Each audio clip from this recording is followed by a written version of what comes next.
Avertissement. Cette vidéo se veut un rappel des consignes de sécurité de base qui sont contenues dans les manuels d'instruction des fabricants. Elle ne vise en aucun cas à les remplacer.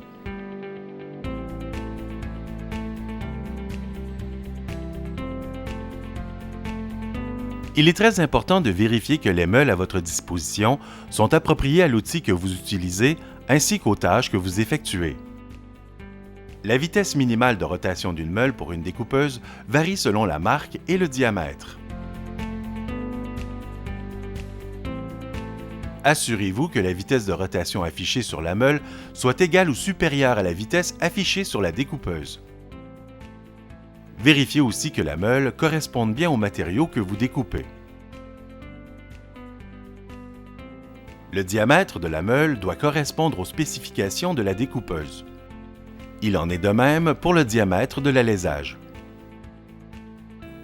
Si le diamètre de l'alésage de la meule ne correspond pas à celui de l'arbre de la découpeuse, il est très important d'utiliser l'adaptateur recommandé par le fabricant. Attention, s'il y a présence d'eau, vous devez utiliser une meule en résine synthétique conçue à cet effet. Entre les coupes, prenez soin d'enlever le surplus d'eau sur la meule et jetez-la après l'utilisation.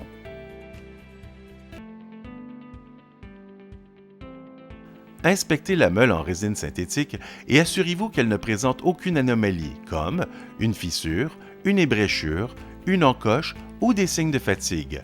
Elle ne doit pas être amincie, l'armature ne doit pas être visible et celle-ci ne doit pas être délaminée ou déformée. Ces anomalies présentent un grand risque de projection de fragments de meule, suivi d'une perte de contrôle de l'outil.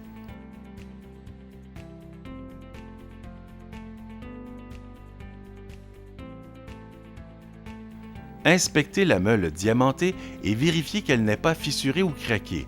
Pour vous en assurer, frappez la meule pour entendre le son qu'elle émet. On remarque que le son émis par une meule saine est plus métallique, tandis que celui d'une meule fissurée est plus sourd. Lors de l'inspection, plusieurs autres anomalies peuvent être observées, comme un segment manquant, une usure sous les segments. Ces anomalies présentent de grands risques de rupture et de projection de fragments de meule, ainsi qu'une perte de contrôle de l'outil.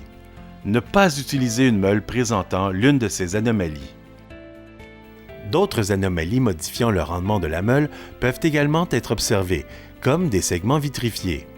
Lorsque les segments d'une meule sont vitrifiés, on n'observe pas de sillage d'étoiles filantes sur ceux-ci.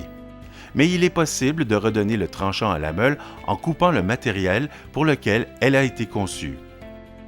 Une meule qui change de couleur nous indique qu'elle a surchauffé, ce qui peut modifier son rendement. Si les segments s'usent trop rapidement, c'est que la meule utilisée n'est pas appropriée au matériau à couper. Lorsqu'il n'y a plus de segments, la meule a atteint la fin de sa vie utile. Une déformation ou un voilage de la meule se présente surtout lorsqu'une pression latérale excessive a été exercée sur celle-ci. Si vous observez une perte de rendement, arrêtez-vous, inspectez la meule et apportez les correctifs nécessaires ou remplacez-la. Car si vous ne tenez pas compte de ces anomalies, vous aurez tendance à pousser davantage la meule dans la coupe, ce qui aura pour conséquence d'augmenter le risque de perdre le contrôle de la découpeuse, ou encore d'augmenter le risque de coincement de la meule dans la coupe et par conséquent du rebond de l'outil, ce qui peut occasionner des blessures très graves, voire mortelles. Avertissement, la découpeuse n'est pas une scie. Elle n'est pas conçue pour couper du bois ou pour être utilisée avec des lames, notamment celles au carbure de type rescue ou de démolition, car elles sont trop dangereuses. Pour votre sécurité, utilisez une meule conçue pour votre outil et l'usage que vous voulez en faire. Ne tentez pas de redresser une meule. Jetez une meule qui présente une anomalie ou qui a été échappée. Demandez à votre employeur une meule sécuritaire pour votre outil et la tâche à effectuer.